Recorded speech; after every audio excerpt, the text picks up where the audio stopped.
अस्सलाम वालेकुम एवरीवन। उम्मीद है आप सब खैर आफियत से होंगे। आज हम टेस्ट नंबर 7 की डिस्कशन करेंगे और टेस्ट नंबर 7 सॉल्यूशंस में से था। तो आइए स्टार्ट करते हैं टेस्ट डिस्कशन। क्वेश्चन नंबर 1 देखिए, when a saturated solution of sodium chloride is heated it becomes remain saturated, unsaturated, super saturated या फिर अचीव्स इक्विलिब्रियम स्टेट। तो सोडियम क्लोराइड के सोल्यूशन को, सैचुरेटेड सोल्यूशन को जब हीट किया जाता है तो इट बिकम्स अनसैचुरेटेड। ठीक है, वो अनसैचुरेटेड हो जाता है, उसमें मज़ीद सोल्यूट ऐड होने की कैपेसिटी आ जाती है। तो यहाँ ज़रा देखिएगा, when a saturated solution of sodium chloride is heated the solubility of sodium chloride increases which means that the solution can dissolve more sodium chloride.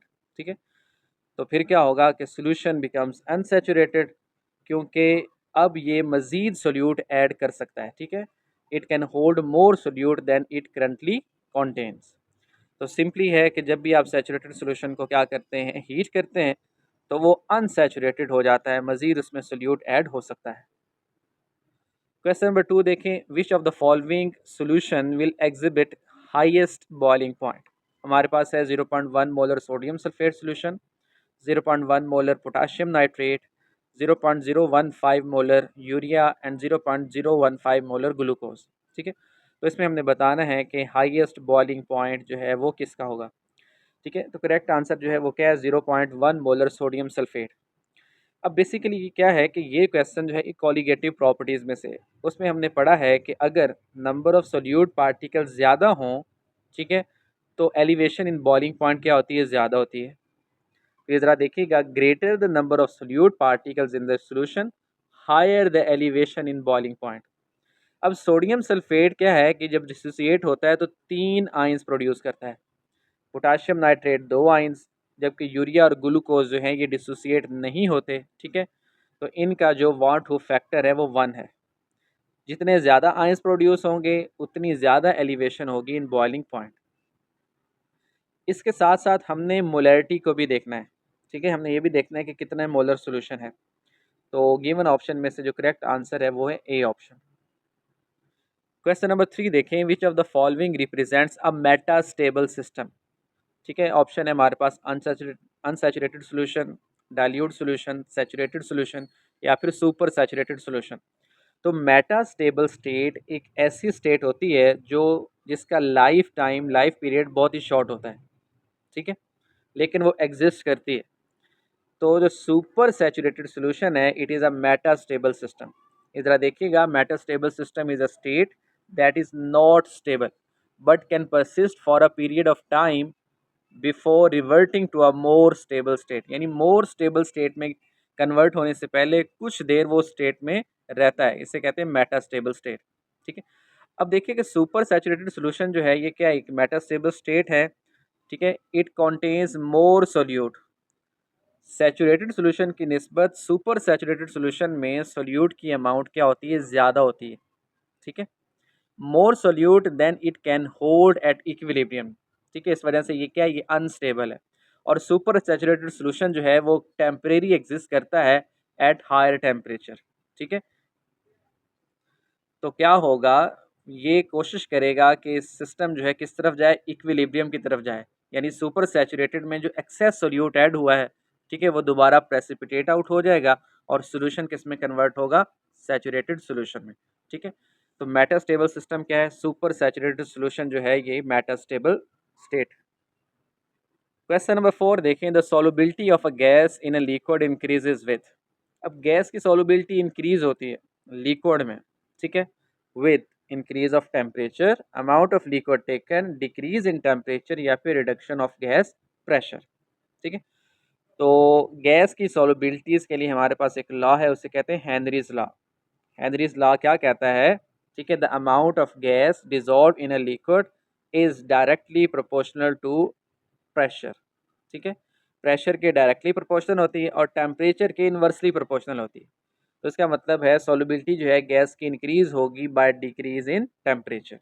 ठीक है, अब होता क्या है कि जब टेम्परेचर हम इंक्रीज करते हैं तो गैशियस पार्टिकल जो हैं उनकी काइनेटिक एनर्जी इंक्रीज हो जाती है। जब काइनेटिक एनर्जी इंक्रीज होगी तो क्या होगा, गैसियस पार्टिकल इजिली लिक्विड में से बाहर आ जाएंगे। ठीक है, तो सॉल्युबिलिटी क्या होगी लिक्विड में, गैस फेज की, गैस स्टेट की, ठीक है, गैस पार्टिकल की डिक्रीज करेगी अगर आप टेम्परेचर को इंक्रीज करते हैं। ठीक है, इसी तरह इसके ऑपोजिट कर लें तो फिर क्या होगा, गैस की लिक्विड में सॉल्युबिलिटी इंक्रीज होगी by decrease in temperature. Question number 5 देखें, the van't Hoff factor I accounts for. Van't Hoff factor जो है, ठीक है, इसके बारे में क्वेश्चन है। It accounts for the extent of dissociation of solute, extent of dissolution of solute, degree of decomposition of solution या degree of solubilisation of solute. तो वांट हु फैक्टर जो है it accounts for the extent of dissociation of solute, यानी ये solute के dissociation के बारे में हमें इंफॉर्मेशन प्रोवाइड करता है। ठीक है, अब ये ज़रा देखिएगा, फॉर एग्जांपल हमारे पास क्या है, एक मॉलिक्यूल है, हमारे पास है सोडियम क्लोराइड। ठीक है, अब सोडियम क्लोराइड जो है ये तो कम्प्लीटली डिसोसिएट हो जाता है और डिसोसिएट होकर 2 आयंस प्रोड्यूस करता है। तो इसलिए सोडियम क्लोराइड का वांट हु फैक्टर क्या है, 2 है। जबकि सोडियम सल्फेट का ये भी कम्प्लीटली डिसोसिएट होकर 3 आयंस प्रोड्यूस करता है, इसका वांट हु फैक्टर क्या है, 3 है। ठीक है, तो आयनिक सॉलिड जो है डिसोसिएट होने के बाद जितने आयंस प्रोड्यूस करेगा उतना उसका वॉन टू फैक्टर होगा। अब ये ज़रा देखिएगा, वॉन टू फैक्टर जो है ये किसके इक्वल है, it is equal to the ratio of normal molar mass to the observed molar mass, या फिर observed colligative property to the normal colligative property, या फिर क्या होगा, actual number of particles divided by expected number of particles. Question number 6 देखें, the solution of sugar in water contains. अगर आप sugar को वाटर में ऐड करते हैं तो जो सोल्यूशन है, ठीक है, शुगर सोल्यूशन, उसमें क्या मौजूद होता है, free ions, free atoms, free molecules या फ्री एटम्स एंड मॉलिक्यूल्स। ठीक है, तो इसका करेक्ट आंसर है फ्री मॉलिक्यूल्स। शुगर जो है, ठीक है, solution of sugar and water, it consist of free sugar molecules. इसमें क्या होता है, फ्री शुगर मॉलिक्यूल्स होते हैं between the spaces of free water molecules. अब वाटर में शुगर डिजोल्व होती है थ्रू हाइड्रोजन बॉन्डिंग। ठीक है, शुगर मॉलिक्यूल जो हैं ये डिसोसिएट नहीं होते आइंस में, बल्कि फ्री मॉलिक्यूल्स ही मौजूद रहते हैं। क्वेश्चन नंबर 7 देखें, which of the following may be most appropriate unit of expressing lead concentration in drinking water. अब ड्रिंकिंग वाटर में लेड की कंसंट्रेशन को एक्सप्रेस करने के लिए मोस्ट अप्रोप्रिएट यूनिट कौन सा है, मिलीग्राम है या मिलीमोल है, पार्ट्स पर मिलियन है या पार्ट्स पर बिलियन है। ठीक है, तो मोर अप्रोप्रिएट यूनिट है वो है पार्ट्स पर बिलियन। बेसिकली जो ड्रिंकिंग वाटर है, ठीक है, it should be absolutely clean. इसे क्या होना चाहिए, क्लीन होना चाहिए तमाम किस्म के टॉक्सिक हैजर्डस एलिमेंट से। ठीक है, तो जो ट्रेस क्वांटिटीज़ होती हैं जो कि ह्यूमन बॉडी के लिए पॉइजनस हैं, ठीक है, तो उनको डिटेक्ट करने के लिए हम सबसे छोटा यूनिट यूज़ करते हैं। ठीक है, तो इस वजह से जो अप्रोप्रिएट है unit to express lead concentration वो क्या है, पार्ट्स पर बिलियन, पार्ट्स पर बिलियन। ये इस वजह से क्योंकि ड्रिंकिंग वाटर को क्या होना चाहिए, must be pure. Question number 8 देखें, which of the following is correct for a solution showing positive deviation from routes law. ठीक है, अब राउट्स लॉ से जो पॉजिटिव डेविएशन है, ठीक है, उसके लिए हमारे पास जो है डेल्टा वी बी और डेल्टा एच दोनों क्या होते हैं, पॉजिटिव होते हैं।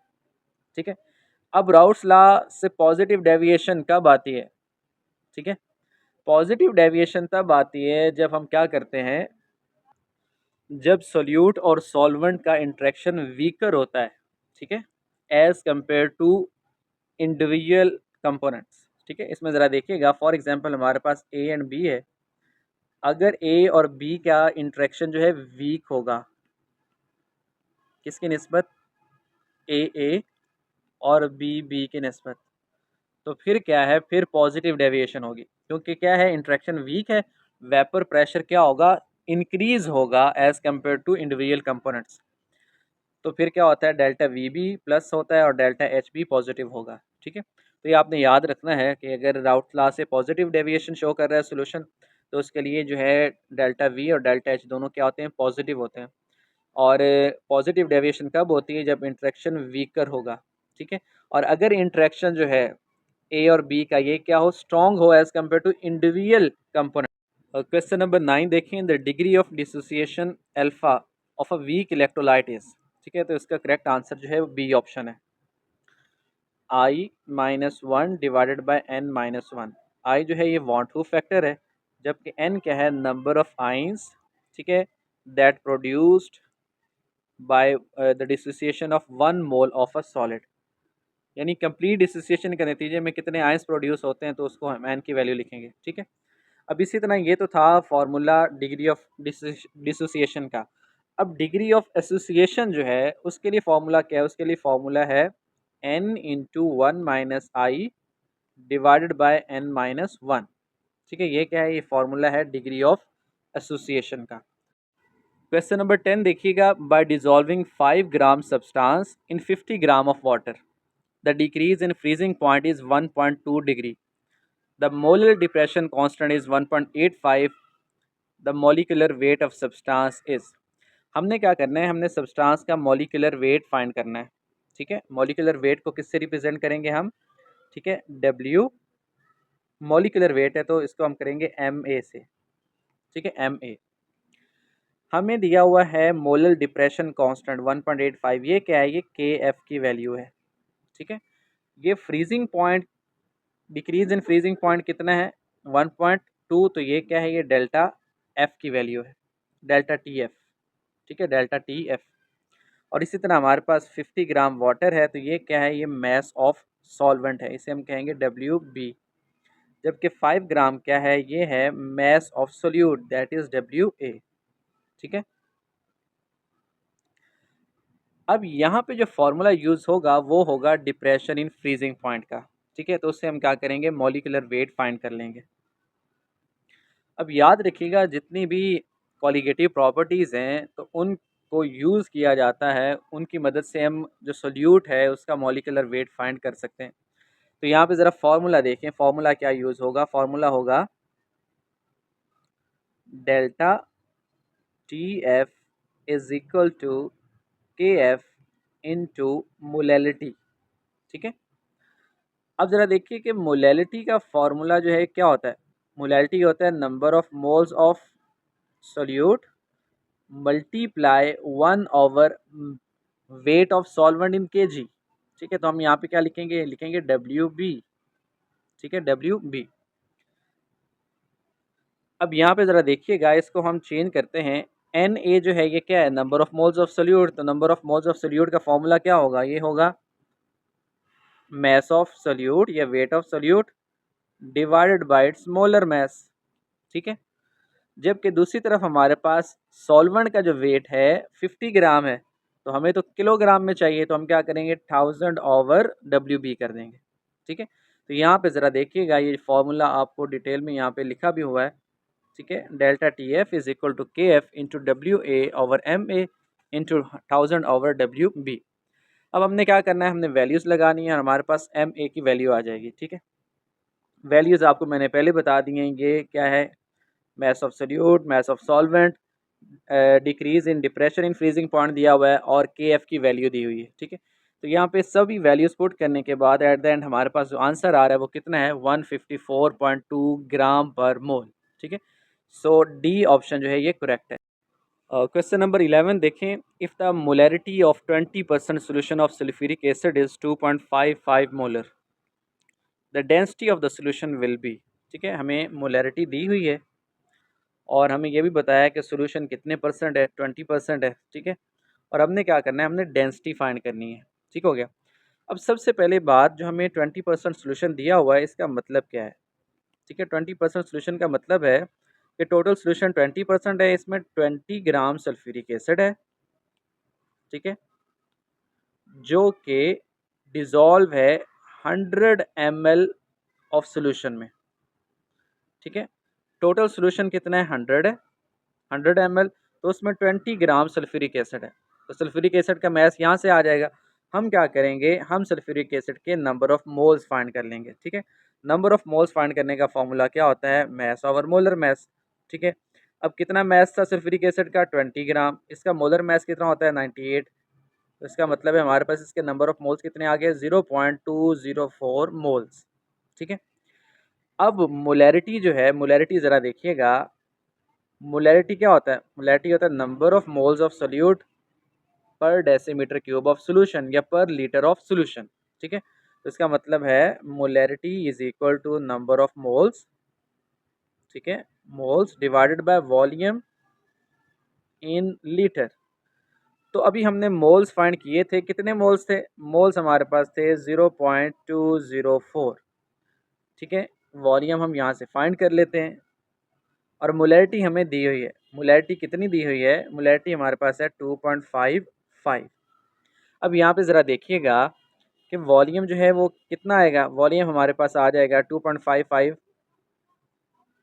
0.204 को 2.55 से डिवाइड करें तो हमारे पास वॉल्यूम कितना आता है? वो आता है 80 सेंटीमीटर क्यूब। ठीक हो गया, ये हमारे पास वॉल्यूम आ गया। अब यहाँ पे हम सिंपल फार्मूला यूज़ करेंगे, ठीक है, डेंसिटी का। तो हमारे पास डेंसिटी आ जाएगी। डेंसिटी का फार्मूला क्या होता है? डेंसिटी इक्वल होती है मास बाय वॉल्यूम।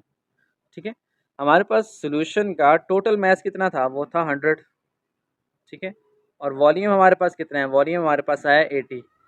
तो हमारे पास जो डेंसिटी होगी सॉल्यूशन की वो कितनी आ जाएगी? वो आ जाएगी 1.25 ग्राम पर सेंटीमीटर क्यूब।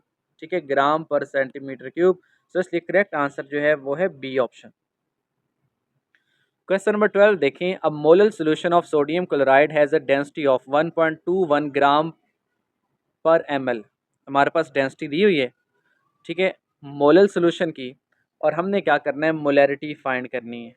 ठीक है, तो ये मोलैरिटी फाइंड करनी है। अब यहाँ पे ज़रा देखिएगा, अगर हमें मोलैलिटी दी हो और हमने मोलैरिटी फाइंड करनी हो, ठीक है, मोलैलिटी दी हो और मोलैरिटी फाइंड करनी हो, तो फार्मूला क्या होता है? फार्मूला देखिएगा क्या है? Molarity is equal to molality into density divided by 1 plus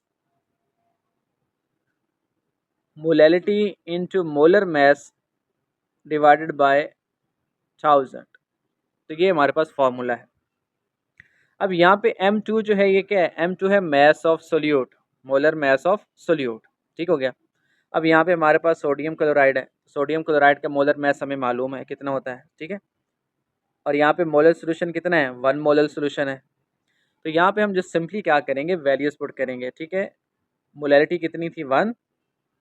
density हमारे पास कितनी है? डेंसिटी हमारे पास है 1.21। ठीक है, अगेन हमारे पास मोलैरिटी की जगह पे क्या आएगा? 1 आएगा। M2 हमारे पास सोडियम क्लोराइड है, तो सोडियम क्लोराइड के लिए जो मोलर मास है वो कितना होता है? वो होता है 58.5। ठीक है, तो सिंपली इसको आप सॉल्व करें। सॉल्व करने से हमारे पास जो आंसर आता है वो आता है 1.143 मोलर। ठीक है, तो करेक्ट आंसर क्या होगा? B option is correct. तो इस तरह के और भी काफ़ी क्वेश्चन आ सकते हैं। सो आपको क्या याद होना चाहिए? आपको याद होना चाहिए कि अगर मोलैरिटी गिवन है, ठीक है, और हमने मोलैलिटी फाइंड करनी है, या मोलैलिटी गिवन है और मोलैरिटी कैसे फाइंड करेंगे। ठीक है, तो यहाँ पे क्वेश्चन क्या था? हमें मोलैलिटी का बताया हुआ था, साथ में डेंसिटी बताई है और हमने उससे मोलैरिटी फाइंड की है। क्वेश्चन नंबर 13 देखें। 0.5 molar sulphuric acid solution is diluted from 1 litre to 10 litre. Normality of the resulting solution is. अब सोल्यूशन हमारे पास 0.5 मोलर है, ठीक है, और उसको हमने डाइल्यूट किया है 1 लीटर से 10 लीटर में। तो हमारे पास नॉर्मेलिटी कितनी है? ठीक है, तो इधर देखिएगा, सबसे पहले तो हम नॉर्मेलिटी फाइंड कर लेते हैं। ठीक है, नॉर्मेलिटी जो है उसको फाइंड करने का फॉर्मूला क्या है? Molarity into valency factor. ठीक है, वैलेंसी फैक्टर यहाँ पे किसका होगा? सल्फ्यूरिक एसिड का होगा। अब सल्फ्यूरिक एसिड जो है ये डाई बेसिक एसिड है, यानी ये आयनाइज होकर 2H पॉजिटिव देता है। ठीक है, यानी 2 हाइड्रोक्सिल ग्रुप को ये न्यूट्रलाइज कर सकता है। तो इसका मतलब है इसका जो वैलेंसी फैक्टर है वो कितना है? वो है 2। ठीक है, और मोलैरिटी कितनी दी हुई है? मोलैरिटी दी हुई है 0.5। तो इसका मतलब है हमारे पास जो नॉर्मेलिटी आएगी वो कितनी आएगी? 1 नॉर्मल। ठीक है, अब ये जो नॉर्मेलिटी आई है ये 1 लीटर सोल्यूशन की आई है, और हमने क्या किया है? हमने उसको डाइल्यूट किया है 1 लीटर से 10 लीटर में। तो ज़रा देखिएगा, हमारे पास यहाँ पे डाइल्यूशन फार्मूला यूज़ होगा N1V1 is equal to N2V2। हमारे पास N1 पहले वाली कितनी है? 1 है। पहले हमारे पास कितना था वॉल्यूम, हमारे पास था 1 लीटर। अब हमने N2 फाइंड करना है, अब हमारे पास कितना वॉल्यूम है, 10 लीटर है। तो यहाँ से हम सिंपली आप क्या करें, इसको मल्टीप्लाई कर लें और आंसर क्या आएगा, आंसर आएगा 0.1। तो इसका मतलब है जो हमारे पास न्यू नॉर्मेलिटी है वो कितनी है, 0.1 है। तो करेक्ट आंसर। क्वेश्चन नंबर 14 देखें, at room temperature the mole fraction of a solute is 0.25 and the vapour pressure of a solvent is 0.80 atm, the lowering of vapour pressure is. अब हमारे पास mole fraction दी हुई है solute की 0.25, ठीक है, और vapour pressure दिया हुआ है सॉल्वेंट का 0.80। हमने क्या फाइंड करना है, लोअरिंग ऑफ वेपर प्रेशर। तो ये जो क्वेश्चन है ये राउट्स लॉ से है। राउट्स लॉ क्या कहता है, राउट्स लॉ कहता है कि lowering of vapour pressure, lowering of vapour pressure is directly proportional to mole fraction of solute. ठीक है, मोल फ्रैक्शन ऑफ सोल्यूट के इक्वल है, तो हम प्रोपोर्शनल ख़त्म करेंगे तो हमारे पास क्या, P naught into X two. ठीक है, अब यहाँ पे हमने क्या करना है, सिंपली वैल्यूज पुट करनी है, 0.8 इंटू 0.25। तो हमारे पास आंसर कितना आता है, आंसर आता है 0.2। सो करेक्ट आंसर जो है वो सी ऑप्शन है। क्वेश्चन नंबर 15 देखें, the osmotic pressure at 17 degree of an aqueous solution containing 1.75 gram of sucrose पर 150 ml ऑफ सोल्यूशन। तो हमने ऑस्मोटिक प्रेशर फाइंड करना है। ठीक है, हमें टेम्परेचर दिया हुआ है, साथ में सोल्यूट का मैस दिया हुआ है और सोल्यूशन का वॉल्यूम दिया हुआ है। तो हमारे पास जो फार्मूला होता है, फार्मूला क्या होता है, pi is equal to C R T. ठीक है, या फिर क्या होता है, सी एस टी। अब सी जो है ये कंसंट्रेशन है, टी टेम्परेचर है, आर जो है ये कांस्टेंट है, इसे हम कहते हैं आइडियल गैस कांस्टेंट। ठीक है, अच्छा ये जो फार्मूला है ये ऑस्मोटिक प्रेशर फाइंड करने का है। तो सबसे पहले तो हम देखते हैं कि कंसंट्रेशन सी किसके इक्वल होता है, ये इक्वल होता है नंबर ऑफ मोल्स, ठीक है, पर डेसीमीटर क्यूब, ठीक है, पर वॉल्यूम आएगा आर और टी। अब एन कितना है, एन, ठीक है, क्या गिवन है, एन हमें गिवन नहीं है। ठीक है, तो एन की वैल्यू हम फाइंड करेंगे, कैसे फाइंड करेंगे, मैस ऑफ सोल्यूट जो कि कितना है 1.75 डिवाइडेड बाय मोलर मैस। तो सुक्रोज का जो मोलर मैस होता है वो होता है 342। कितना होता है, 342 ग्राम पर मोल। ये किसका मोलर मैस है, सुक्रोज का। ठीक है, तो हम क्या करेंगे, हम यहाँ पे लिखेंगे 1.75 डिवाइडेड बाय 342, तो ये हमारे पास नंबर ऑफ मोल्स आ जाएंगे। अब ये ज़रा देखिएगा, वॉल्यूम जो है यहाँ पे हमें ml में दिया हुआ है 150 ml। ठीक है, जबकि यहाँ पे हमें किस में चाहिए होता है, लीटर्स में चाहिए होता है। ठीक है, तो हम क्या करेंगे, इसको 1000 से डिवाइड कर लेंगे, तो यहाँ पे 150 ओवर 1000 आ जाएगा। आर की वैल्यू जो है वो कितनी होती है, वो होती है 0.0821। ठीक है, और टेम्परेचर जो है हमें केल्विन में चाहिए, यहाँ किस में दिया हुआ है, डिग्री सेल्सियस में। तो जब हम केल्विन में कन्वर्ट करेंगे तो 273 ऐड करेंगे, तो इसलिए हमारे पास यहाँ पे जो टेम्परेचर है वो कितना आएगा, 290। तो इन सब वैल्यूज़ पुट करने के बाद, ठीक है, हमारे पास जो फाइनल आंसर आ रहा है वो क्या आ रहा है, वो है 0.81 atm। तो सी ऑप्शन जो है ये करेक्ट है। अब इसमें देखिए कि हमें मैस दिया था, तो mess divided by molar mass, तो हमने यहाँ से एन की वैल्यू निकाली। आर कांस्टेंट है, इसकी वैल्यू हमें याद होनी चाहिए। टी टेम्परेचर हमें डिग्री सेल्सियस में दिया, तो हमने केल्विन में कन्वर्ट करना है। ठीक है, इसके अलावा यहाँ पे क्या आ गया, वॉल्यूम। तो वॉल्यूम जो है ml में दिया है, 1000 से डिवाइड करेंगे तो हमारे पास यहाँ पे इसकी वैल्यू पुट होगी। ठीक है, तो यहाँ पे हमारे पास ये किसका आ गया, ऑस्मोटिक प्रेशर, जिसकी वैल्यू क्या आती है, 0.81। क्वेश्चन नंबर 16 देखें, normality of 10% W by V, यानी वेट बाय वॉल्यूम सोल्यूशन है और 10% है, तो इसकी हमने नॉर्मेलिटी बतानी है। सोल्यूशन है एसिटिक एसिड का। ठीक है, तो ये ज़रा देखिएगा, 10% का मतलब क्या है, 10% का मतलब है हमारे पास 10 ग्राम एसिटिक एसिड के हैं। ठीक है, जो कि 100 ml सोल्यूशन में डिज़ोल्व है। ठीक है, यानी सोल्यूशन का टोटल वॉल्यूम 100 ml है, उसमें 10 ग्राम एसिटिक एसिड के हैं। तो यहाँ से हम क्या कर सकते हैं, यहाँ से हम नंबर ऑफ़ मोल्स फाइंड कर लेते हैं एसिटिक एसिड के। ठीक है, नंबर ऑफ़ मोल्स कैसे आएंगे, mass over molar mass. Acetic acid का मोलर मैस होता है 60, तो यहाँ पे हमारे पास नंबर ऑफ मोल्स कितने आने के, 0.167। ठीक है, 0.167। अब हम क्या करते हैं, यहाँ से हम मोलैरिटी फाइंड कर लेते हैं। ठीक है, क्या फाइंड करेंगे, मोलैरिटी।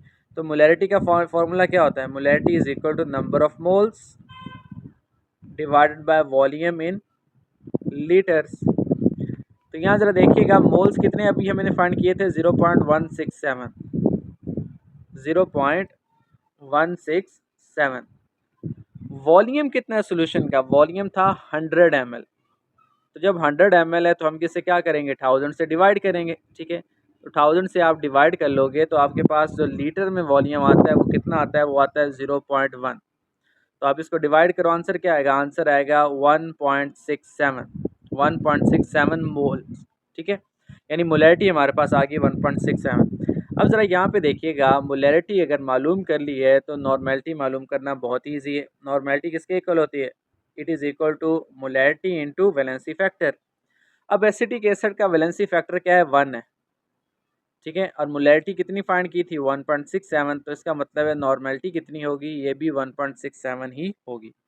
तो करेक्ट आंसर जो है वो सी ऑप्शन है। क्वेश्चन नंबर 17 देखें, the molal elevation constant of water is 0.51। ठीक है, मोलल एलिवेशन कांस्टेंट है, इसका मतलब है ये किसकी वैल्यू है, ये वैल्यू है के बी की। ठीक है, the boiling point of 0.1 molal aqueous sodium chloride solution is, हमने क्या करना है, हमने बॉइलिंग पॉइंट जो है वो फाइंड करना है। मोलैलिटी हमें दी हुई है कितनी है, 0.1 मोलल। ठीक है, तो ये बहुत ही इजी है। हम यहाँ पे क्या लगाएंगे, एलिवेशन इन बॉइलिंग पॉइंट का फॉर्मूला लगाएंगे। हमारे पास फॉर्मूला क्या होता है, delta T B is equal to K B into M. K B की वैल्यू कितनी है, 0.51। मोलैलिटी कितनी है, मोलैलिटी हमारे पास है 0.1। तो आंसर क्या आएगा, आंसर हमारे पास आ जाएगा 0.051। अब ये डेल्टा टी बी क्या है, ये एलिवेशन इन बॉइलिंग पॉइंट है। ठीक है, वाटर का नॉर्मल बॉइलिंग पॉइंट कितना होता है, वो होता है 100। उसमें एलिवेशन कितनी हुई है, 0.051 की एलिवेशन हुई है। तो उसका मतलब है जो बॉइलिंग पॉइंट होगा of 0.1 molal aqueous solution of sodium chloride, वो हमारे पास होगा 100.05 डिग्री। 100 में जब आप 0.051 ऐड करोगे तो ये आंसर क्या आएगा, ये आंसर आएगा 100.05। ठीक है, सो करेक्ट आंसर जो है। अच्छा, क्वेश्चन नंबर 18 देखिए, the volume strength of 1.5 normal H2O2 solution is, हमारे पास हाइड्रोजन परऑक्साइड का 1.5 नॉर्मल सोल्यूशन है। तो इसका हमने इसकी वॉल्यूम स्ट्रेंथ फाइंड करनी है। ठीक है, सिंपली देखिएगा, वॉल्यूम स्ट्रेंथ फाइंड करने का फॉर्मूला क्या है, आपने क्या करना है, आपने नॉर्मेलिटी को मल्टीप्लाई कर देना है 5.6 से। ठीक है, हाइड्रोजन परऑक्साइड के लिए अगर हमें नॉर्मेलिटी गिवन है और 5.6 से मल्टीप्लाई करें तो हमारे पास वॉल्यूम स्ट्रेंथ आ जाएगी। ठीक है, और अगर मोलैरिटी गिवन है तो उसको हम 11.2 से मल्टीप्लाई करेंगे तो हमारे पास वॉल्यूम स्ट्रेंथ आएगी। ठीक है, तो ये आपने की याद रखना है। ठीक है, एक शॉर्टकट है हाइड्रोजन परऑक्साइड के लिए। ठीक है, वॉल्यूम स्ट्रेंथ फाइंड करने का, नॉर्मेलिटी को 5.6 से मल्टीप्लाई करें और मोलैरिटी को 11.2 से। अब हम नॉर्मेलिटी कितनी है, यहाँ पे नॉर्मेलिटी है हमारे पास 1.5, इसको आप 5.6 से मल्टीप्लाई करो, आंसर आएगा 8.4। तो 8.4 जो है इसका करेक्ट आंसर है। ठीक है, अब यहाँ पे ज़रा देखिएगा इसका प्रॉपर सोल्यूशन जो है कि इसमें हम प्रॉपर कौन सा फार्मूला यूज़ करेंगे। वॉल्यूम स्ट्रेंथ फाइंड करने से पहले हम देखेंगे कि हाइड्रोजन परऑक्साइड के 2 मोल जो हैं ये ऑक्सीजन का 1 मोल प्रोड्यूस कर रहे हैं। ठीक है, ऑक्सीजन के 1 मोल प्रोड्यूस कर रहा है हाइड्रोजन परऑक्साइड के 2 मोल्स। ठीक है, तो इसलिए जब हम वॉल्यूम स्ट्रेंथ फाइंड करेंगे फॉर्मूला क्या होगा, नॉर्मेलिटी, इसको हम मल्टीप्लाई करेंगे इक्विवेलेंट वेट के साथ। ठीक है, हाइड्रोजन परऑक्साइड का इक्विवेलेंट वेट जो है वो कितना है, वो है 17। ठीक है, और इसको हम मोलर वॉल्यूम के साथ मल्टीप्लाई करते हैं। मोलर वॉल्यूम कितना होता है, 22.4। डिवाइड कर देंगे हम total mass according to balance chemical equation. अब बैलेंस केमिकल इक्वेशन में हाइड्रोजन परऑक्साइड के 2 मोल हैं तो इसका टोटल मैस कितना आएगा, 68। तो ज़रा देखिएगा इसको हम डिवाइड करते हैं, यहाँ पे क्या आ गया, यहाँ पे आ जाएगा 5.6। तो इसीलिए हम अगर नॉर्मेलिटी को 5.6 से मल्टीप्लाई करते हैं तो हमारे पास क्या आता है, वॉल्यूम स्ट्रेंथ। ठीक हो गया, तो वॉल्यूम स्ट्रेंथ कितने हैं, 8.4। अब ये आपने फार्मूला याद कर लेना है। फार्मूला क्या है, normality into equivalent weight into molar volume divided by total mass according to balance chemical equation. ठीक है, इसी तरह अगर हमारे पास जो है हमारे पास मोलैरिटी आती है तो हम यहाँ इक्विवेलेंट वेट जो है अभी हमने 17 लगाया है, तो मोलैरिटी के केस में यहाँ पे क्या आएगा, यहाँ पे मोलर मास आएगा H2O2 का, वो कितना है 34 है। तो मैं अगेन रिपीट कर दूं, अगर नॉर्मेलिटी गिवन है तो आपने सिंपली 5.6 से मल्टीप्लाई करना है इन केस ऑफ हाइड्रोजन पेरोक्साइड, और अगर मोलैरिटी गिवन है तो आपने 11.2 से मल्टीप्लाई करना है in order to find volume strength. Question number 19 देखें, the molarity of a 15% weight by volume solution of sulphuric acid of density 1.1 gram per centimetre cube is nearly. तो हमने मोलैरिटी फाइंड करनी है, हमारे पास सोल्यूशन जो है वो 15% वेट बाय वॉल्यूम सोल्यूशन है और डेंसिटी भी गिवन है 1.1 ग्राम पर सेंटीमीटर क्यूब। ठीक है, तो सबसे पहले तो हम मोलैरिटी का फार्मूला देखते हैं। मोलैरिटी का फार्मूला क्या होता है, ठीक है, number of moles of solute divided by mass of solvent in kilogram. ठीक है, mass of solvent in KG. तो इसका मतलब है हमें सोल्यूट के मोल्स भी फाइंड करने हैं और मास ऑफ सॉल्वेंट भी फाइंड करना है। ठीक हो गया। अब हमें गिवन क्या है, हमारे पास जो है 20% है सोल्यूशन। अब 20% सोल्यूशन का मतलब क्या है, इसका मतलब है कि 20 ग्राम सोल्यूट के हैं जो कि 100 ml में डिज़ोल्व हैं। ठीक है, तो यहाँ से हम क्या कर लेते हैं, पहले हम नंबर ऑफ़ मोल्स फाइंड कर लेते हैं सोल्यूट के। ठीक है, नंबर ऑफ़ मोल्स फाइंड कैसे करेंगे, उसके लिए हमारे पास फॉर्मूला होता है number of moles is equal to mass. Mass कितना है 20 ग्राम है, और मोलर मास, तो सल्फ्यूरिक एसिड का मोलर मास है 98 ग्राम पर मोल। तो हमारे पास जो नंबर ऑफ़ मोल्स आए हैं सोल्यूट के सल्फ्यूरिक एसिड के, वो कितने आए हैं, वो हैं 0.204। ठीक है, मास और मोलर मास करने से हमारे पास आंसर क्या आ रहा है 0.204। ठीक हो गया। तो इसका मतलब है हम इसको कहाँ लिख दें, हम इसको मोल्स की जगह पे लिख देते हैं 0.204। अब सेकंड है हमारे पास मास ऑफ सॉल्वेंट फाइंड करना। ठीक है, वो हम कैसे करेंगे, तो हमारे पास डेंसिटी गिवन है। ठीक है, डेंसिटी गिवन है, डेंसिटी हमारे पास है 1.1 ग्राम पर सेंटीमीटर क्यूब। ये सोल्यूशन की डेंसिटी है और हमारे पास सोल्यूशन का टोटल वॉल्यूम कितना है 100 ml। ठीक है, 100 ml। हम क्या करते हैं, हम यहाँ से मास ऑफ सोल्यूशन फाइंड करते हैं। मास ऑफ सोल्यूशन किसके इक्वल होगा, ये होगा density over volume of solution. तो ज़रा देखिए कि डेंसिटी कितनी गिवन है, डेंसिटी है 1.1, वॉल्यूम कितना था सोल्यूशन का, वो था 100। इसका मतलब हमारे पास मास ऑफ सोल्यूशन आ गया 110 ग्राम। 110 ग्राम। अब ये तो सोल्यूशन का मास है, हमें क्या चाहिए, हमें सॉल्वेंट का मास चाहिए। तो हम क्या करेंगे, हम सोल्यूट के मास को माइनस कर देंगे तो हमारे पास सॉल्वेंट का मास आ जाएगा। ठीक है, तो यहाँ ज़रा देखिएगा हमारे पास 110 जो है ये सोल्यूशन का मास है, इसमें से हम क्या करते हैं 15 ग्राम माइनस कर देंगे जो कि सोल्यूट का मास था, तो हमारे पास आंसर क्या आएगा 95 ग्राम। तो ये 95 ग्राम क्या है, ये सॉल्वेंट का मास है। तो इस 95 ग्राम को हम कहाँ लिख देते हैं, यहाँ पे। ठीक है, अब ये क्योंकि ग्राम में है और हमें तो चाहिए होता है किलोग्राम में, तो हम क्या लिखेंगे, हम लिखेंगे 95/1000। तो इसको सॉल्व करने से हमारे पास जो आंसर आता है वो आता है 1.61 मोल। ठीक है, तो हमारे पास जो मोलल सोल्यूशन आया है वो कितना है 1.61 मोलल सोल्यूशन। करेक्ट आंसर क्या होगा, बी ऑप्शन। क्वेश्चन नंबर 20 देखिए, विच of the following colligative property can provide molar mass of proteins with greatest precision. हमारे पास डिफरेंट कॉलिगेटिव प्रॉपर्टीज़ हैं। ठीक है, osmotic pressure, elevation of boiling point, depression of freezing point, relative lowering of vapour pressure. तो protein के molar mass को find करने के लिए विद ग्रेटर प्रिसीजन कौन सी कॉलिगेटिव प्रॉपर्टी बेटर है।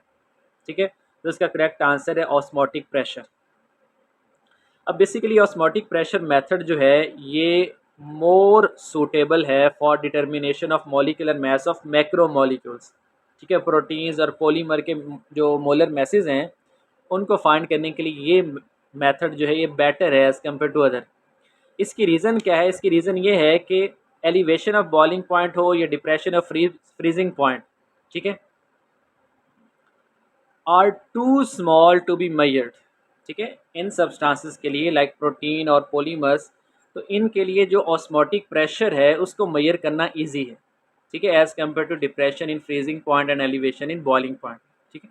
तो इस वजह से जो ऑस्मोटिक प्रेशर मेथड है वो मोर सूटेबल है as compare to other colligative properties. Question number 21 देखें, pure water can be obtained from sea water. अब सी वाटर से हम प्योर वाटर कैसे ऑब्टेन कर सकते हैं, और ऑप्शन है centrifugation, plasmolysis, reverse osmosis and sedimentation. तो सी वाटर से प्योर वाटर ऑब्टेन करने के लिए जो मेथड है वो है रिवर्स ऑस्मोसिस।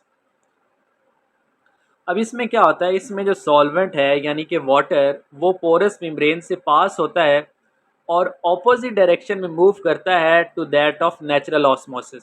अब नेचुरल ऑस्मोसिस में क्या होता है, वाटर जो है वो हाइपोटोनिक सॉल्यूशन से हाइपरटोनिक सॉल्यूशन की तरफ जाता है, या कह लें कि लेस कंसनट्रेटेड सॉल्यूशन से मोर कंसनट्रेटेड की तरफ मूव करता है। जबकि रिवर्स ऑस्मोसिस में क्या होता है कि जो सॉल्वेंट है वो एक्सटर्नल प्रेशर की मदद से क्या करेगा, ठीक है, वो मोर कंसनट्रेटेड से लेस कंसनट्रेटेड सॉल्यूशन की तरफ मूव करेगा, यानी कि नेचुरल ऑस्मोसिस के ऑपोजिट डायरेक्शन में जो फ्लो होगा वो क्या कहलाएगा, रिवर्स ऑस्मोसिस। तो इस मेथड के ज़रिए हम क्या कर सकते हैं, सी वाटर जो है उसको हम प्योरीफाई कर सकते हैं, वाटर में से जो साल्ट्स हैं उनको रिमूव कर सकते हैं। क्वेश्चन नंबर 22 देखें, the mole fraction of solute in 1 molar aqueous solution, ठीक है। मोल फ्रैक्शन का फॉर्मूला क्या होता है, number of moles of solute divided by total number of moles of all the components. अब यहाँ पे ज़रा देखिए कि 1 मोलर सोल्यूशन है, 1 मोलर सोल्यूशन का मतलब क्या है कि जो सोल्यूट है, सोल्यूट के नंबर ऑफ मोल्स हमारे पास कितने हैं 1 मोलर सोल्यूशन के लिए, ठीक है, वो होते हैं, हम कहते हैं यहाँ पे N1 फॉर सोल्यूट, ठीक है, कितने होंगे 1 मोलर सोल्यूशन में, एक ही मोल होगा, और N2 कह देते हैं सॉल्वेंट के नंबर ऑफ मोल्स। अब 1 मोलर सोल्यूशन में जो सॉल्वेंट है उसका टोटल मैस कितना होता है, वो होता है 1000 ग्राम, ठीक है। अब इसके नंबर ऑफ मोल्स फाइंड कर लो आप। अब हमारे पास सॉल्वेंट वाटर है तो क्या करेंगे, हम इसको 18 से डिवाइड करेंगे तो हमारे पास जो वाटर के नंबर ऑफ मोल्स आ जाएंगे 1 मोलर सोल्यूशन में, वो कितने होंगे, वो होंगे 55.5। अब हमने क्या करना है, हमने मोल फ्रैक्शन फाइंड करनी है सोल्यूट की। तो मोल फ्रैक्शन का फॉर्मूला क्या होता है, मोल फ्रैक्शन का फॉर्मूला है x is equal to number of moles of solute divided by total number of moles. अब हमारे पास सोल्यूट के नंबर ऑफ मोल्स कितने थे 1, और टोटल नंबर ऑफ मोल्स कितने हैं, तो हम दोनों को जमा कर देंगे, सोल्यूट के मोल्स को और सॉल्वेंट के मोल्स को। तो इस तरह हमारे पास जो आंसर आता है वो आता है 0.018। तो करेक्ट आंसर जो है वो सी ऑप्शन है। क्वेश्चन नंबर 23 देखें, which of the following is incorrect for ideal solution. अब आइडियल सोल्यूशन जो है उसमें क्या होता है, उसमें जो सोल्यूट सॉल्वेंट का इंट्रैक्शन है वो सिमिलर रहता है as that in pure state या इंडिविजुअल कंपोनेंट, ठीक है। इंडिविजुअल कंपोनेंट में जो पार्टिकल्स इंट्रैक्शन है, ठीक है, सोल्यूशन बनने के बाद भी वैसा ही रहता है, ठीक है। इस वजह से आइडियल सोल्यूशन के लिए डेल्टा वी क्या होता है 0, ठीक है। इसी तरह डेल्टा एच क्या होता है, वो भी इंथाल्पी चेंज भी 0 होती है और वॉल्यूम चेंज भी क्या होता है 0 होता है। तो हमने बताना है कि आइडियल सोल्यूशन के लिए कौन सा ऑप्शन इनकरेक्ट है, ठीक है। इंथाल्पी चेंज क्या होगा 0, इंटरनल एनर्जी चेंज भी क्या होगा 0, प्रेशर चेंज क्या होगा, ये भी क्या होगा 0, लेकिन गिब्स एनर्जी चेंज जो है, फ्री एनर्जी चेंज, ये 0 नहीं होती, ठीक है। इसकी रीज़न क्या है, इसकी रीज़न ये है कि जो एंट्रोपी ऑफ मिक्सिंग है, ठीक है, एंट्रोपी ऑफ मिक्सर वो 0 नहीं है। और हमारे पास जो गिव्स फ्री एनर्जी है उसका फॉर्मूला क्या होता है, उसका फॉर्मूला होता है delta H minus T delta S. अब डेल्टा एच तो 0 है लेकिन डेल्टा एस 0 नहीं है, इस वजह से डेल्टा जी भी 0 नहीं होगा, ठीक है। सो डी ऑप्शन जो है ये करेक्ट है। क्वेश्चन नंबर 24 देखें, the what who factor for benzoic acid in benzene is, option है 0.5, 1, 1.5 एंड 2। तो बेसिकली जब हम बेंजीन में बेंजोइक एसिड को ऐड करते हैं तो बेंजोइक एसिड की डाइमर फॉर्मेशन हो जाती है, यानी एसोसिएशन होती है। ठीक है, तो एसोसिएशन में जो बॉन्ड टू फैक्टर है वो 1 से लेस होता है। ठीक है, 1 से क्या होता है, लेस होता है। तो क्योंकि दो मॉलिक्यूल्स आपस में डाइमर फॉर्मेशन कर लेते हैं, इस वजह से बॉन्ड टू फैक्टर जो है बेंजोइक एसिड का इन बेंजीन वो क्या होता है, वो है 0.5। ठीक है, तो ये ज़रा देखिएगा, 1 2 factor for benzoic acid in benzene is 0.5। This is because carboxylic acid like benzoic acid are known to form dimer, association हो जाती है मॉलिक्यूल्स की। तो एसोसिएशन की वजह से क्या है, number of solute particles half रह जाते हैं। ठीक है, जिस वजह से क्या होगा, इसके 1 2 फैक्टर जो होगा वो 0.5 आएगा। क्वेश्चन नंबर 25 देखें, the unit of ebullioscopic constant is. Ebullioscopic constant जो है इसे कहते हैं मोलल बॉइलिंग पॉइंट कांस्टेंट। ठीक है, तो ज़रा यहाँ पे रिलेशन देखिएगा, हमारे पास रिलेशन क्या होता है। ठीक है, elevation in boiling point is equal to K B into M. अब हमने यहाँ पे के बी का क्या करना है, यूनिट फाइंड करना है, तो हमारे पास रिलेशन क्या आएगा, delta T B over M. अब डेल्टा टी बी जो है ये तो केल्विन में आएगा टेम्परेचर। ठीक है, मोलैलिटी का क्या फॉर्मूला होता है, मोलैलिटी का यूनिट क्या होता है, मोलैलिटी का यूनिट होता है number of moles per KG of solvent. ठीक है, तो यहाँ पे आएगा, तो इसलिए हमारे पास जो इसका यूनिट बन रहा है के बी का एबिलोस्कोपिक कांस्टेंट का, वो क्या है, वो है केल्विन, केल्विन किलोग्राम पर मोल। जब के जी ऊपर जाएगा तो ये -1 ख़त्म हो जाएगा, मोल ऊपर जाएगा तो इसके ऊपर -1 आ जाएगा। तो करेक्ट आंसर जो है वो ए ऑप्शन है, या दूसरे वर्ड्स में हम कह सकते हैं कि के ओवर पर मोलैलिटी इसका यूनिट है।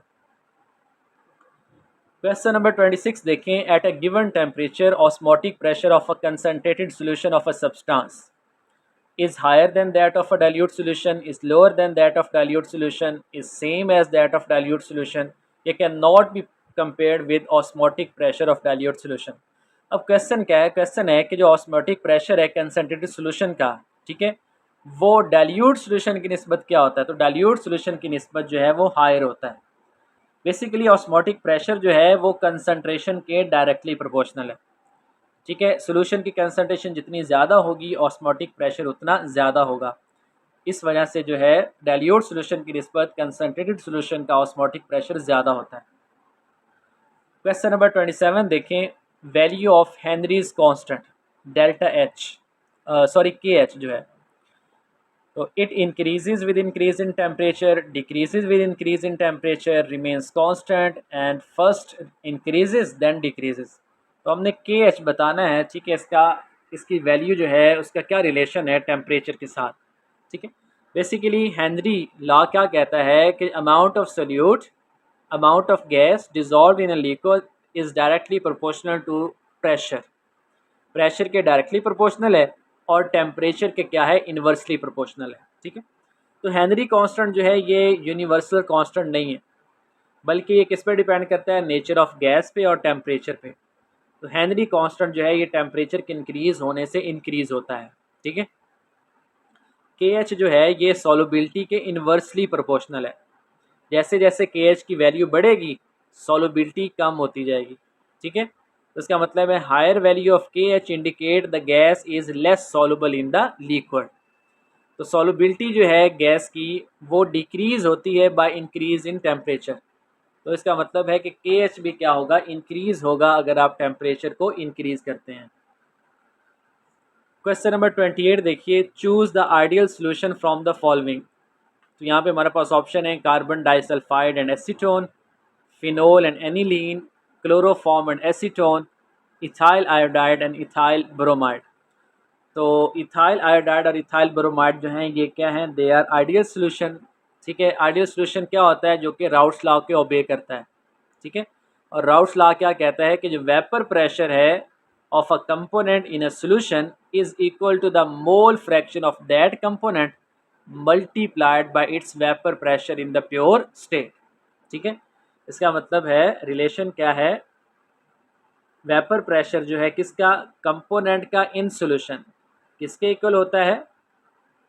It is equal to the product of mole fraction of solvent and its vapour pressure in pure state. ठीक है, ये रिलेशन हमने पढ़ा था राउट्स लॉ में। ठीक है, तो तमाम सॉल्यूशन जो कि राउट्स लॉ को ओबे करेंगे तो वो क्या कहलाएंगे? आइडियल सॉल्यूशन कहलाएंगे। अब यहाँ पे ज़रा देखिएगा, इथाइल आयोडाइड और इथाइल ब्रोमाइड ये दोनों आइडियल सॉल्यूशन बनाते हैं क्योंकि इनकी प्रॉपर्टीज सिमिलर हैं, मॉलिक्यूलर साइजेस और मिनिमल इंटरेक्शन होता है इनका। ठीक है, मॉलिक्यूल्स का। तो अगर तो इंटरेक्शन क्या हो, स्ट्रॉन्ग हो, तो फिर नेगेटिव डेविएशन शो होती है, और अगर इंटरेक्शन वीक हो तो फिर पॉजिटिव डेविएशन होती है from routes law. Question number 29 देखें, the liquid mixers which distil with a change in composition, यानी एक ऐसा मिक्सर जिसको हम डिस्टिल कर सकें, डिस्टिलेशन जिसकी कर सकें कंपोजिशन के चेंज होने की बेस पे। तो ऐसा सोल्यूशन, ऐसा मिक्सर क्या कहलाता है? वो कहलाता है जियोट्रॉपिक मिक्सर। ठीक है, zeotropic mixer are liquid mixer that when distilled change composition during the distillation process, यानी डिस्टिलेशन के दौरान जिसकी कंपोजिशन चेंज होती रहती है। ठीक है, एक कंपोनेंट जो है वो डिस्टिलेट में जाता रहता है और दूसरा जो है कंपोनेंट वो वेपर फेज में कन्वर्ट होता रहता है। ठीक है, तो इस वजह से कॉन्टीन्यूसली क्या होता है, कंपोजिशन चेंज होती है और एक जो लिक्विड है वो दूसरे लिक्विड से बॉइलिंग पॉइंट की बेस पे सेपरेट होता रहता है। ठीक है, तो zeotropic mixer do not have a constant boiling point, इनका कांस्टेंट बॉइलिंग पॉइंट नहीं होता and their composition changes as they distil. जबकि एजियोट्रॉपिक मिक्सर एक ऐसा मिक्सर होता है जिसका बॉइलिंग पॉइंट क्या होता है? कांस्टेंट। ठीक है, और इसकी जब आप डिस्टिलेशन करते हैं तो इसकी जो कंपोजिशन है, ठीक है, वो चेंज नहीं होती। ठीक है, and distils without change in composition. तो ये दोनों में डिफरेंस भी आपको याद होना चाहिए, जियोट्रॉपिक और एजियोट्रॉपिक मिक्सर में क्या डिफरेंस है। क्वेश्चन नंबर 30 देखें, which of the following is a colligative property. हमारे पास ऑप्शन है K B, K F, delta T F and degree of ionisation. तो कॉलिगेटिव प्रॉपर्टीज हमने 4 पढ़ी हैं, lowering of vapour pressure, elevation in boiling point, depression freezing point and osmotic pressure. अब K B जो है ये क्या है? ये मोलल बॉइलिंग कांस्टेंट है, जबकि के एफ जो है ये क्या है? ये मोलल फ्रीजिंग कांस्टेंट है। ठीक है, जबकि डेल्टा टी एफ क्या है? डेल्टा टी एफ है डिप्रेशन इन फ्रीजिंग पॉइंट। ठीक है, तो इसका मतलब है डेल्टा टी एफ जो है ये करेक्ट आंसर है। कॉलिगेटिव प्रॉपर्टीज़ ऐसी प्रॉपर्टीज़ होती हैं जो कि नंबर ऑफ सोल्यूट पार्टिकल्स पे डिपेंड करती हैं, या कह लें कि कंसंट्रेशन ऑफ सोल्यूट पार्टिकल्स पे डिपेंड करती हैं, सोल्यूट की नेचर पे डिपेंड नहीं करती। ठीक है, तो के बी और के एफ दोनों कांस्टेंट हैं जो कि यूज़ होते हैं बॉइलिंग पॉइंट एलिवेशन और फ्रीजिंग पॉइंट डिप्रेशन में। क्वेश्चन नंबर 31 देखें, the study of depression in freezing point of a solution is called. जो डिप्रेशन इन फ्रीजिंग पॉइंट है इसकी स्टडी को बोलते हैं क्रियोस्कोपी। ठीक है, क्या बोलते हैं? क्रियोस्कोपी। और इसी वजह से हम के एफ को क्या बोलते हैं? इसे कहते हैं क्रियोस्कोपिक कांस्टेंट।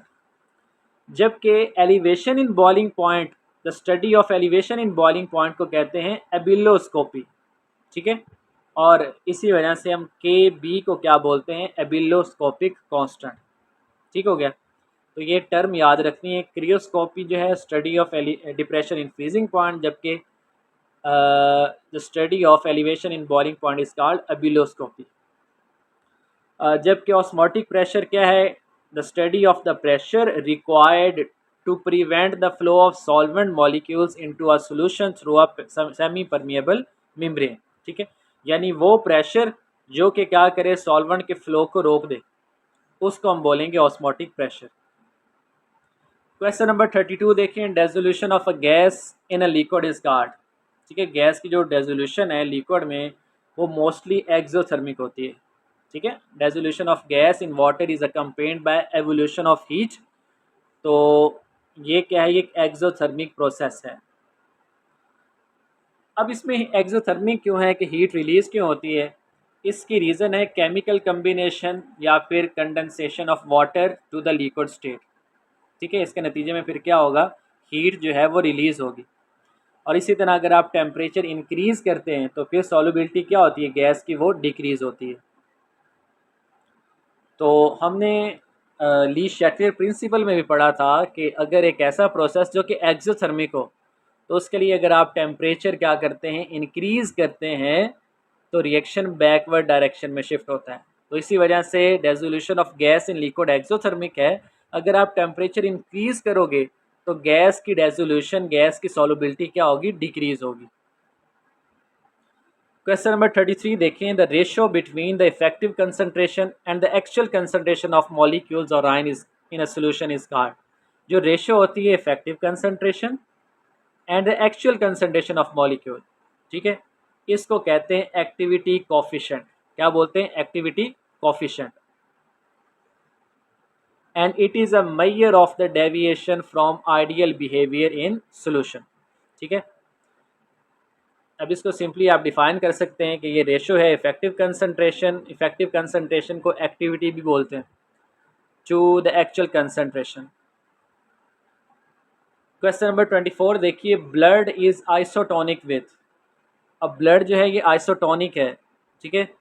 पहली बात तो आइसोटोनिक सोल्यूशन किसे कहते हैं, ऐसे सोल्यूशंस के जिनका ऑस्मोटिक प्रेशर सेम हो।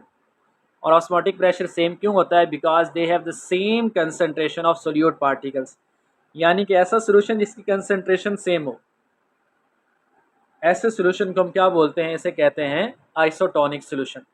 तो ब्लड जो है ये आइसोटोनिक है with 0.16 molar sodium chloride solution. और सोडियम क्लोराइड के 0.1 मोलर सोल्यूशन को हम क्या बोलते हैं, इसे कहते हैं नॉर्मल स्लाइन। क्वेश्चन नंबर 35 देखिए, the completely miscible solution can be separated by. एक ऐसा सोल्यूशन जिसमें दोनों लिक्विड जो हैं वो कम्प्लीटली मिजिबल हैं, तो इनको हम बॉइलिंग पॉइंट की बेस पे सेपरेट कर सकते हैं। ठीक है, इन्हें सिंपली फिज़िकल जो सेपरेशन है, जैसे कि फिल्ट्रेशन और सेडिमेंटेशन, इसके ज़रिए नहीं बल्कि हम फ्रैक्शनल डिस्टिलेशन के ज़रिए इनको सेपरेट कर सकते हैं। तो करेक्ट आंसर जो है वो सी ऑप्शन होगा। क्वेश्चन नंबर 36 देखिए, what is the molality of a dilute aqueous 0.02 normal H3PO4 solution. Dilute solution है, ठीक है, नॉर्मेलिटी कितनी है 0.02, और ये किसका है, फॉस्फोरिक एसिड है H3PO4। तो हमने इसकी मोलैलिटी फाइंड करनी है, ठीक है, मोलैलिटी। तो यहाँ पे ज़रा देखिएगा, हमारे पास पहली बात तो याद रखिए कि नॉर्मेलिटी और मोलैलिटी, ठीक है, इसके लिए हमारे पास एक सिंपल फार्मूला है। नॉर्मेलिटी किसके इक्वल होती है, इक्वल होती है मोलैलिटी इनटू वैलेंसी फैक्टर, ठीक है, इनटू वैलेंसी फैक्टर। अब यहाँ पे हमारे पास नॉर्मेलिटी गिवन है, नॉर्मेलिटी कितनी है, नॉर्मेलिटी है 0.02। तो यहाँ से हम मोलैरिटी फाइंड कर सकते हैं। H3PO4 फॉस्फोरिक एसिड का वैलेंसी फैक्टर होता है 3, क्योंकि ये 3 H पॉजिटिव दे सकता है, 3 हाइड्रोक्सल आयंस को न्यूट्रलाइज कर सकता है, ठीक है। तो इसलिए हमारे पास मोलैरिटी किसके इक्वल आएगी, ये इक्वल आ जाएगी 0.02 डिवाइडेड बाय 3। तो आंसर क्या आएगा, आंसर आएगा 0.0067। ठीक हो गया। अब हमने तो मोलैलिटी फाइंड करना था, तो याद रखिएगा डाइल्यूट एक्वस सॉल्यूशन के लिए जो मोलैलिटी है वो मोलैरिटी के इक्वल होती है, ठीक है। तो इसका मतलब है हमारे पास करेक्ट आंसर क्या आएगा, 0.0067। क्वेश्चन नंबर 37 देखें, what is the molarity of a 15 ml 2 molar aqueous solution when 285 ml of water is added to it. हमारे पास जो मोलैरिटी है हमने फाइंड करनी है, ठीक है। वॉल्यूम कितना है 15 ml, और मोलैरिटी कितनी दी हुई है 2 मोलर, ठीक है। हम क्या करते हैं, हम इसमें 285 ml वाटर ऐड करते हैं। तो अब हमने बताना है कि इसकी मोलैरिटी क्या होगी, ठीक है। तो इसका मतलब है इसमें simply formula, dilution formula use होगा, M1V1 is equal to M2V2, ठीक है। हमारे पास इनिशियल मोलैरिटी कितनी है, 2 मोलर है। वॉल्यूम कितना है, वॉल्यूम है 15 ml, ठीक है। M2 हमने फाइंड करना है। वॉल्यूम अब कितना है, V2 कितना है, हमारे पास पहले 15 ml था, इसमें हमने 285 ml ऐड किया है वाटर। तो अब हमारे पास ये टोटल कितना हो गया, ये हो गया 300, ठीक है। तो इसका मतलब है V2 हमारे पास क्या होगा, V2 हमारे पास होगा 300। तो यहाँ पे मैं दोबारा लिख देता हूँ, इक्वल टू M2 इंटू 300।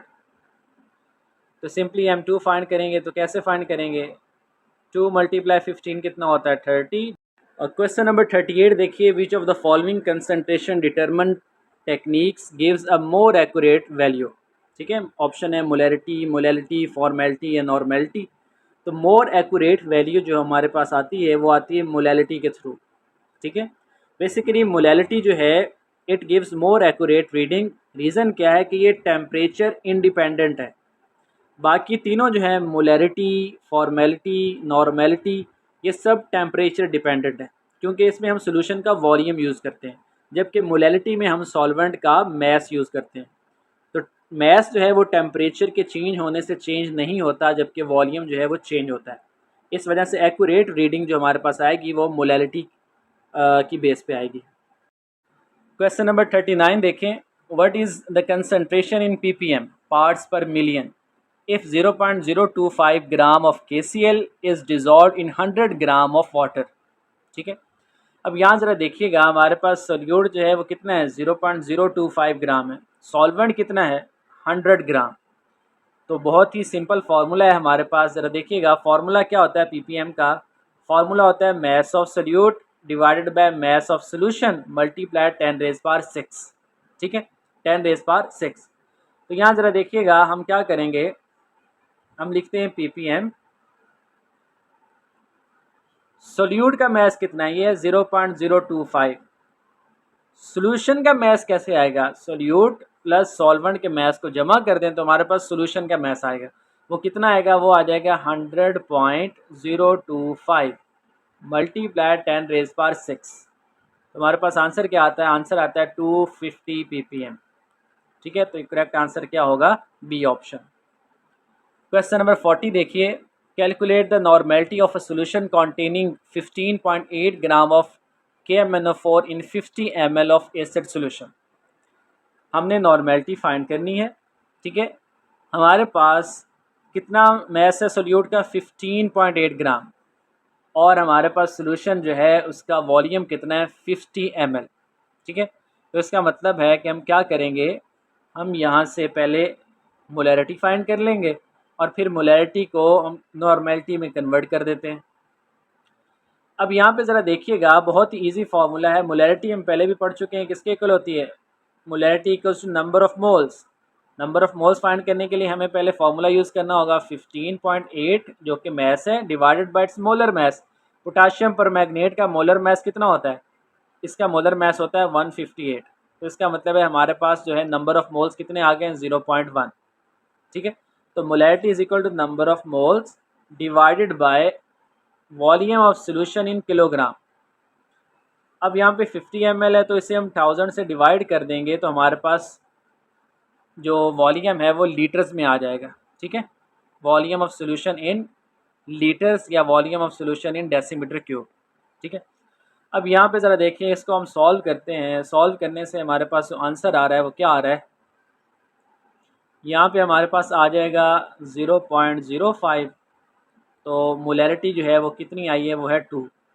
ठीक है, मोलैरिटी कितनी है 2 है। अब हमारे पास बहुत ही ईजी फार्मूला है जो कि हम पहले भी 2-3 बार डिस्कस कर चुके हैं कि नॉर्मेलिटी को फाइंड करना हो तो मोलैरिटी को वैलेंसी फैक्टर से मल्टीप्लाई करते हैं। ठीक है, अब यहाँ पे ज़रा देखिएगा, पोटाशियम परमैंगनेट जो है, ठीक है, जब ये एसिड के साथ रिएक्ट करता है तो इसकी ऑक्सीडेशन चेंज होती है।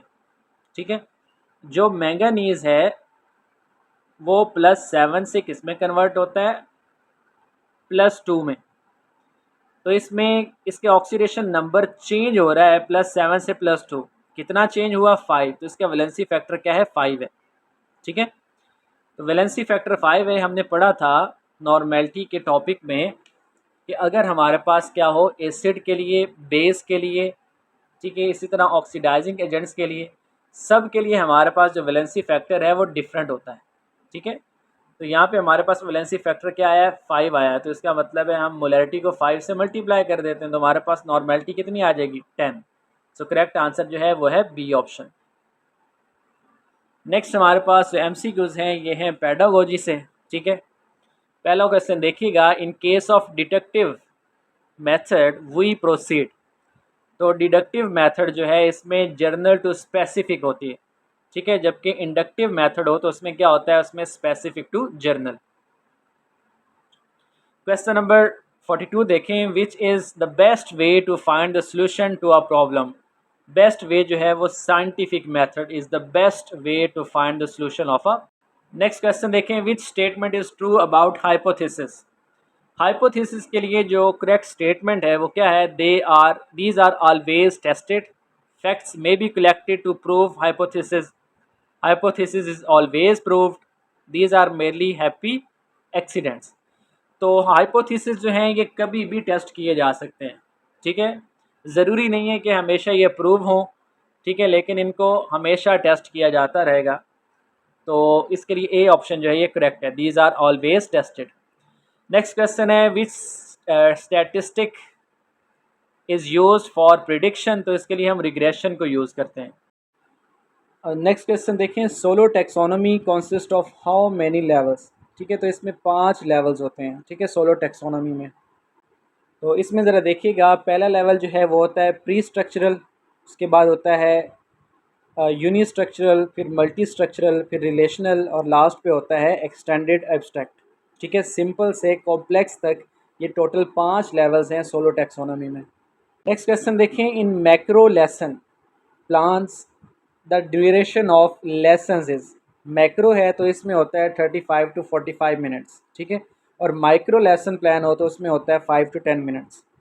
अच्छा, knowledge gained through the sense of listening, तो लिसनिंग के थ्रू 13% है, ठीक है, और सीइंग देखने से 75%, ठीक है। इसके अलावा जो टच है उससे 6%, और स्मेल और टेस्ट से 3%, ठीक है। तो इसका करेक्ट आंसर जो है लिसनिंग वाले का क्या है, 13%। नेक्स्ट क्वेश्चन है, in the cognitive domain the highest level of learning is. Cognitive domain में जो हाईएस्ट लेवल होता है वो होता है इवेलुएशन। अब यहाँ पे ज़रा देखिएगा कि जो कॉग्निटिव है, ठीक है, it is the ability to process information in a meaningful way, ठीक है। इसमें क्या है कि इसमें इंफॉर्मेशन हासिल की जाती है। अफेक्टिव जो है इसमें क्या होता है, learners attitudes and feelings that are a result of the learning process, ठीक है। जबकि साइकोमोटर में क्या होता है, ability to use motor skills to learn, ठीक है। तो इसमें डिफरेंट जो हैं वो लेवल्स हैं। तो जो कॉग्निटिव है इसमें सबसे जो हाईएस्ट लेवल है वो क्या होता है, वो है इवेलुएशन, ठीक है। और फर्स्ट लेवल जो है वो नॉलेज है, knowledge, comprehension, application, analysis, synthesis and then evaluation, ठीक है। जबकि अफेक्टिव में क्या होता है, receiving, responding, valuing, organising, characterising. और जबकि दूसरी तरफ जो साइकोमोटर है उसमें जो कैटेगरीज हैं वो perception, set, guided response, mechanism, complex avert response है, अडेप्टेशन है, और ऑर्गेनाइजेशन है, ठीक है। तो एटलीस्ट जो कॉग्निटिव की कैटेगरीज हैं ये आप याद कर लें क्योंकि इससे रिलेटेड ज़्यादा एमसीक्यूज आते हैं। नेक्स्ट क्वेश्चन है, laissez faire administration is based on. तो it is based on non interference, ठीक है, जो कोई जो भी कर रहा है उसे करते रहने दें, ठीक है। नॉन इंटरफेरेंस जो है इसका करेक्ट आंसर होगा। अच्छा, लास्ट पे जो एमसीक्यूज है ये क्या है, acquaintance role is generally used for. तो इसको नॉर्मली यूज़ किया जाता है अकाउंट्स हैंडलिंग के लिए, ठीक है। तो सैलरी जो डिसबर्समेंट है ये इसका करेक्ट आंसर आएगा, acquittance roll use for salary disbursement. तो ये जो टेस्ट है ये हमारा टेस्ट नंबर 7 था, ठीक है। इसमें सॉल्यूशंस के एमसीक्यूज़ थे केमिस्ट्री में से, और हमने पेडागोजी के कुछ एमसीक्यूज़ डिस्कस किए हैं। तो इंशाल्लाह नेक्स्ट लेक्चर में फिर हाज़िर होंगे। अपना बहुत सा ख्याल रखिए। अल्लाह हाफ़िज़।